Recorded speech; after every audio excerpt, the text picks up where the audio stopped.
Hello and welcome to another edition of The Report, Cal State Fullerton's premier source for news, views, and info. I'm Jeffrey Witten. I'm Michelle Gao. I'm Jessica Lucero. I'm Ricky Flores. And I'm Evan Boydston. Today we'll be discussing Alton Sterling, Philando Castile, and the Dallas shooting, along with an update on the race to the White House. Also, we have updated environmental information on solar highways, hydraulic fracturing, and a segment from a recent climate change discussion at the Fullerton Arboretum. Plus, we'll be bringing you a health update on the latest with the Zika virus. And we'll be bringing you a story about a CSUF alumna who had a winning thesis project. All this and more on another summer edition of The Report.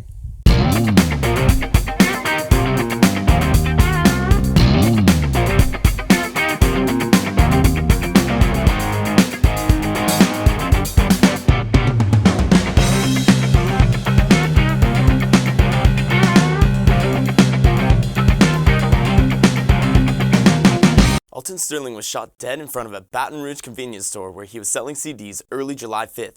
A homeless man approached Sterling asking for money and was very persistent, which led Sterling to flash his gun. The homeless man then used his cell phone to call the police. In a search warrant affidavit seeking surveillance video from the store, Detective R. Cook wrote that the Baton Rouge officers deployed their tasers after Sterling did not comply with their orders.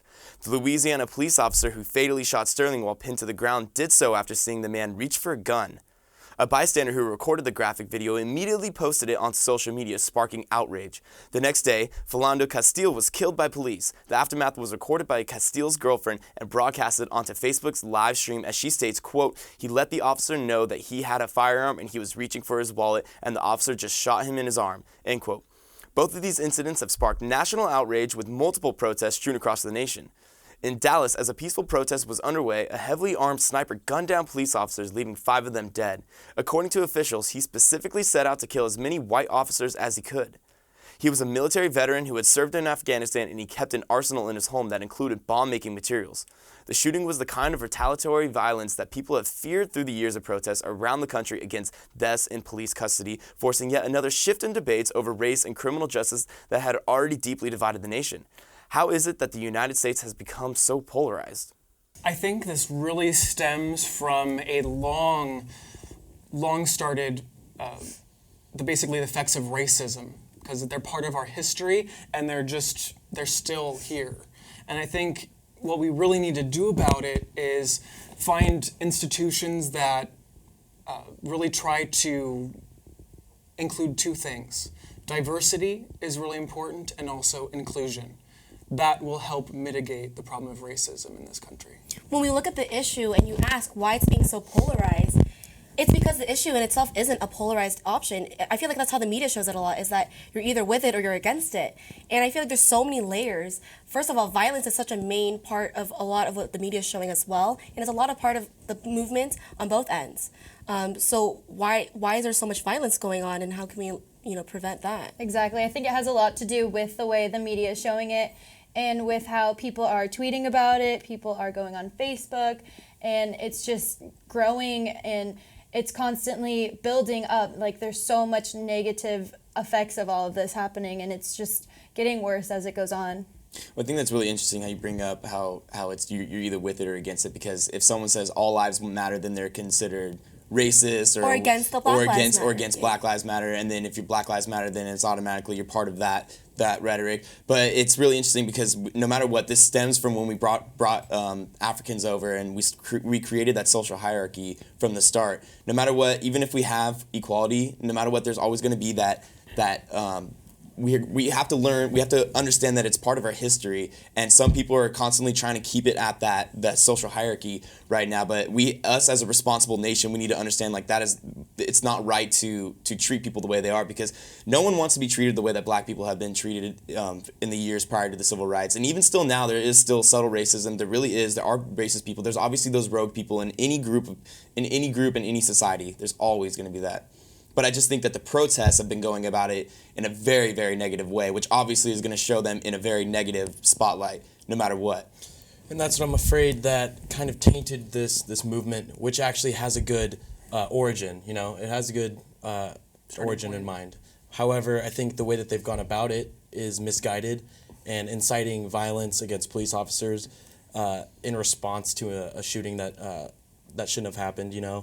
I think it's irresponsible, and I think that the Black Lives Matter leaders and the police officials need to convene and sit down and really discuss both of their sides and try to come to an agreement, because retaliatory violence is, it'll keep going.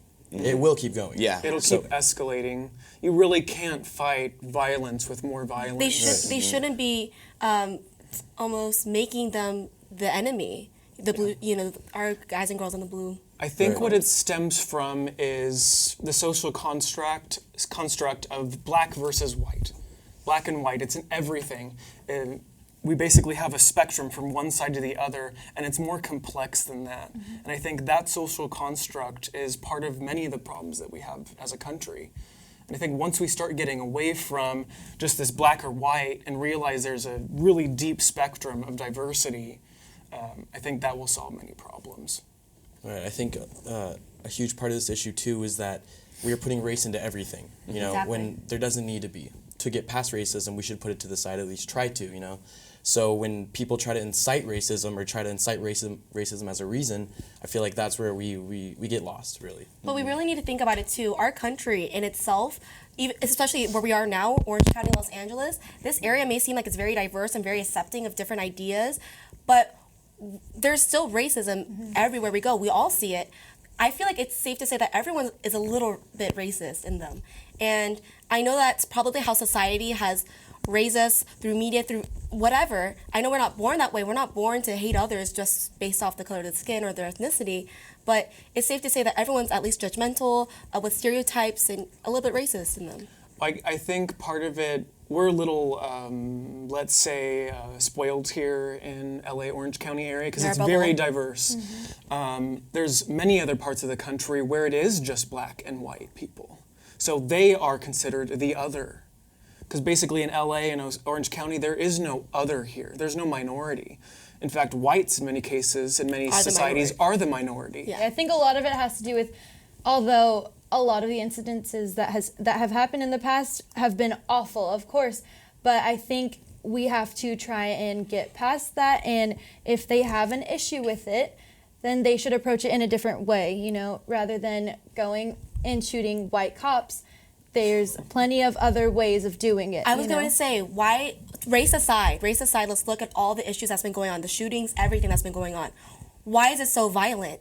I get that there's conflict, right? And I know this is such a pageant answer to say, oh, there's violence, oh, there's conflict, let's stop violence. But seriously, if we just somehow find a way, as Ricky mentioned, to find some medium to come to a middle ground instead of being so violent with all these things. That's both their goals. Police have said that there might be a problem with police brutality. They've nationwide tried to root it out of their force, However, I like what the Dallas police chief said following the shooting to the Black Lives Matter movement, saying, you know what, if you want to see the change, why don't you, get an application and, join the force. Be the change that you want to see. And I think things like that are so much more effective than way more constructive. Senseless violence or just tweeting about it or just, hashtags and everything. Be the change that you want to see, And I feel bad. Protests. Peaceful. Right. Peaceful protests that could turn violent, that have turned violent in the past. So I just think that, it's a very tough issue. There's not one way to solve it. So I think both sides really need to come together, and it'll take a while, actually. So it appears we have polarization socially these days, and we also have political polarization, which is our next topic. Bernie Sanders has finally ended his political rivalry with Hillary Clinton as he announced earlier this week that he will join forces and support the Democratic nominee.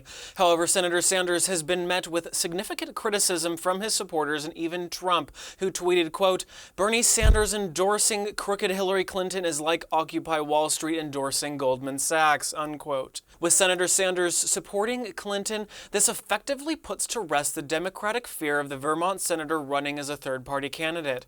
With Gary Johnson in double digits at the polls and Jill Stein on the rise, the possibility of a third-party candidate on the ballot is drastically increasing. A third-party candidate can take away electoral votes, and if no candidate for the president receives a majority of electoral votes, then the House of Representatives decides the election.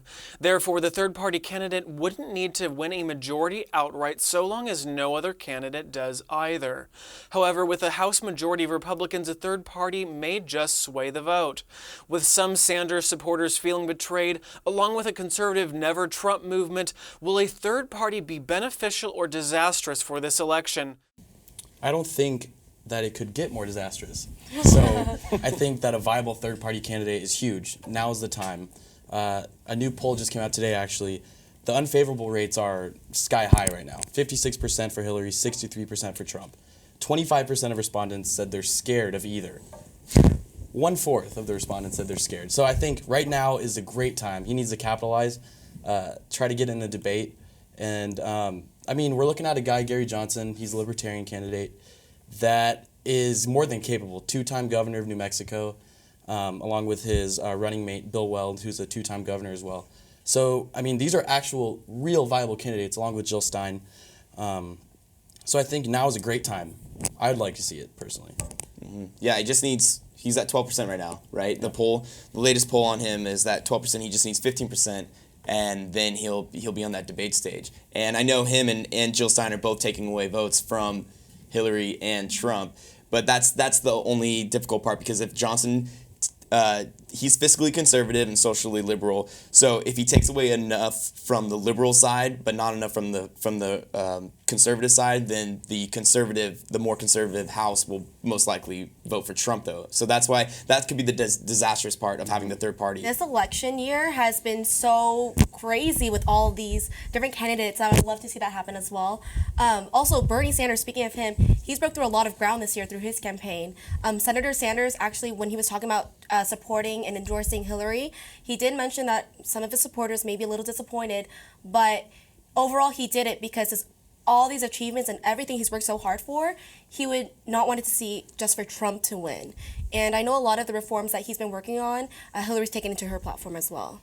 Yeah, I think part of it is not just that he doesn't want Trump, it's because he's fought so hard to get the Democratic platform to be more closely aligned with his socialist viewpoints, environmental viewpoints, college He specifically tuition. said Trump in a statement, but I agree with that as well. I think that's why he's fought for a new Democratic platform. Exactly. And I think that's his main justification, if you will, for nominating Hillary Exactly. Clinton. I think if he were to side with Trump, obviously, wouldn't happen, but it would just go against everything he has ever put into play. And going with Hillary Clinton, it's helping him because she takes along some of the same platforms as he does. We included a quote from Trump saying that, this is basically Bernie being a traitor. Okay, Trump is always going to say those things as well. What if Bernie was supporting Trump? What would he say then?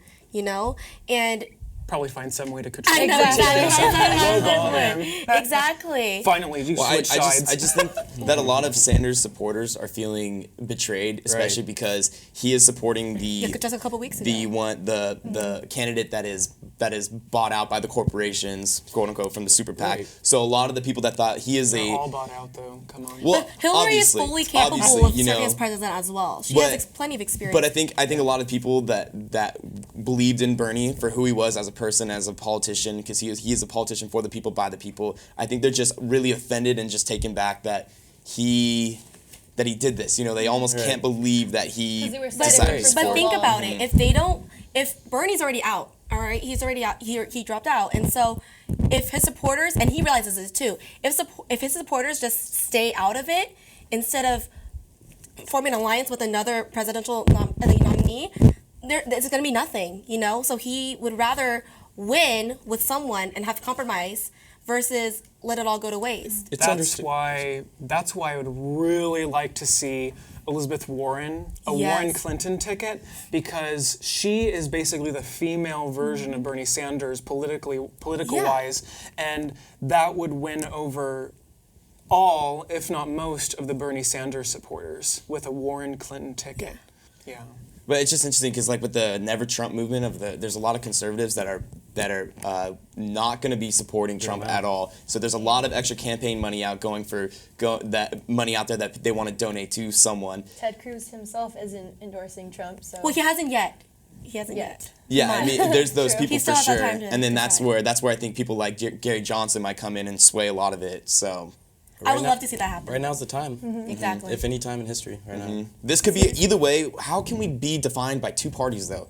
How can we be defined? Why is it when you sign up for one party you instantly believe in that, and then when you sign up for another party you instantly believe in that? I think everyone is somewhat in between. Right Yeah. now there are 4 parties. There were 4 parties. You have the Bernies, you have the Hillarys within the Democratic Party, and then you have Trump and the establishment. So really, there's 4 fighting against each other. They vote for the nominations. They were pretty much toe to toe the whole time. So I think we're not a country of 2 parties anymore.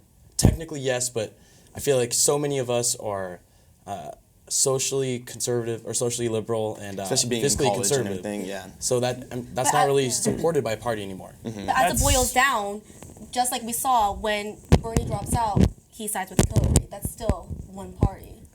Well, of course, it's under the Democratic Party, Yeah, though. But I'm just saying because, like, when you sign up for the party, you have to believe in that platform, or Yeah. like you have to go with that platform. And Well, I whatnot. think part of it is because Bernie understands that, again, in politics, we're stuck with the black and white spectrum. Republican, Democrat. There's no in between, and the media won't see it any other way. Even though he was an independent socialist, not really a Democrat. So the fact that he's endorsing Hillary Clinton is because of all the hard work he's put into it. Speaking of political candidates, Bernie Sanders, Hillary Clinton, and Joel Stein are actually all supporters of environmental-friendly technology, which brings us to our next story, solar highways. Now, what if our roads could light up our cities? That might not be too far off with the introduction of solar-powered roadways. From an idea conceived by a couple in Idaho, they have proposed for the traditional petroleum-based asphalt highways to be replaced with a system of structurally engineered solar panels. These would act as a massive energy generator that could feed the grid during daytime. Scott Brusaw, the inventor, stated, quote, "We learned that the U.S. had over 72,000 square kilometers of asphalt and concrete surfaces exposed to the sun. If we could cover them with our solar road panels, then we could produce over 3 times the amount of energy that we use as a nation. That's using clean, renewable energy instead of coal," end quote. This has led to a lot of skepticism, but the panels have passed load testing for vehicles weighing up to 125 tons without breakage. Also, the textured surface has been traction tested and can stop a vehicle traveling 80 miles per hour on a wet surface in the required amount of distance to be deemed safe. Solar roadways are currently available for driveways and parking lots, but are preparing for use on our nation's highways. On July 14th, Dr. Jair Lips led a discussion on climate change at the Fullerton Arboretum, which covered a wide array of environmental implications nationally and globally. Let's take a look at the highlights. My name's Jerry Lips. I'm a professor emeritus from UC Berkeley and the director of the Cooper Center here in Fullerton. Tonight, I'm going to be talking about our changing climate impact Orange County. And what I intend to do is to summarize the scientific basis for climate change. And then I'd like to move into the sort of the basics of global warming and what that means. And then the effects of global warming from a worldwide perspective. And then later on, how that applies to Orange County. So this will involve global warming itself, the impact of carbon dioxide emissions and where that comes from and how it works. Then we'll go to, as I say, the worldwide perspective and so forth that will impact Orange County and how those impacts will affect the county. So those would include things like increased temperature, earlier springs, wildfires and drought, rising sea level, and biodiversity disruption. And then we'll end with what we might be able to do in terms of our own government, our own actions, and then what you could personally do to support fixing the climate, if that can be done at all. Hydraulic fracturing, known commonly as fracking, has become increasingly vetted as a controversial means to extract oil from beneath a layer of otherwise impermeable shale. In 2015, in the face of an abundance of international scientific research on this topic, the state of Texas barred municipalities from outlawing fracking in their House Bill 40. Most likely the result of heavy lobbying by the bustling oil industry in the state of Texas, the ramifications are not overlooked by the public. Earthquakes as a result of shale fracturing, contamination of drinking water wells with chemicals known as endocrine disruptors. The EPA lists 1,173 chemicals used in hydraulic fracturing, and on average 14 are used in total per well to formulate the fracking fluid. One study on endocrine disruption in mice by means of the 24 most commonly used chemicals in fracking finds that the interactions and effects of these chemicals in blood can inhibit estrogen, can cause thyroid issues, and lower sperm count in males, suggesting overall that these chemicals in their varying possible concentrations cause multiple organ system impacts. The list goes on. As a result of comprehensive research, we urge residents of possible well sites to stay informed. Visit frackfocus.org for fracking wells developing near you. The World Health Organization recently said that the Olympics do not need to be moved from Rio de Janeiro or postponed because there is, quote, a very low risk, end quote, that holding the games there will cause further spread of the mosquito-borne Zika virus. The World Health Organization's expert panel on Zika concluded that hosting the Olympics in August during the Brazilian winter means the mosquito population will be smaller, and intensified mosquito control measures to be in place around the competition venues should further reduce the risk of transmission. However, multiple athletes have pulled out of this year's Olympics as Brazil is the epicenter of the virus. Microcephaly, a severe and rare condition characterized by abnormally small heads and underdeveloped brains, is seen as Zika's greatest health risk to a fetus. In Houston, health officials disclosed the first Texas case of a baby born with microcephaly linked to the Zika virus. The child's mother had traveled to South America earlier this year, where she became infected while pregnant. So far, there are no cases of transmission by mosquitoes in the continental U.S. The CDC recommends to anyone traveling to Central and South America to take precaution and be aware of the risks from the Zika virus, as there are currently no vaccinations available. Sarah Briley, a graduate student and Cal State Fullerton biology alumna, spent 2 years and many days and hours swimming in Alamitos Bay in Long Beach, counting eelgrass, which is found in shallow coastal areas, for her research thesis. Since 2010, her faculty mentor, Danielle Zackrell, professor of biological science, and her students have been restoring Olympia oyster beds in local coastal waters. When Briley joined Zackrell's lab in fall 2011, she took on the Eelgrass Research Project to explore the possible impacts and relationship of the oyster bed in Alamitos Bay on eelgrass density and its growth. In her graduate thesis, Briley reported that overall there was no conspicuous impact on the adjacent eelgrass bed, neither negative nor positive. For her research work, Briley was awarded the 2016 Giles T. Brown Outstanding Thesis Award, which recognizes distinguished scholarly achievement at the master's level. It's always great to see Titans succeed and make a difference in the community. Well done, Sarah Briley. Well, that's all we have time for on this episode of The Report. Stay tuned next time for more news, views, and info. I'm Jeffrey Witten. I'm Michelle Gao. I'm Jessica Lucero. I'm Ricky Flores. And I'm Evan Boyston. Stay fresh, Fullerton.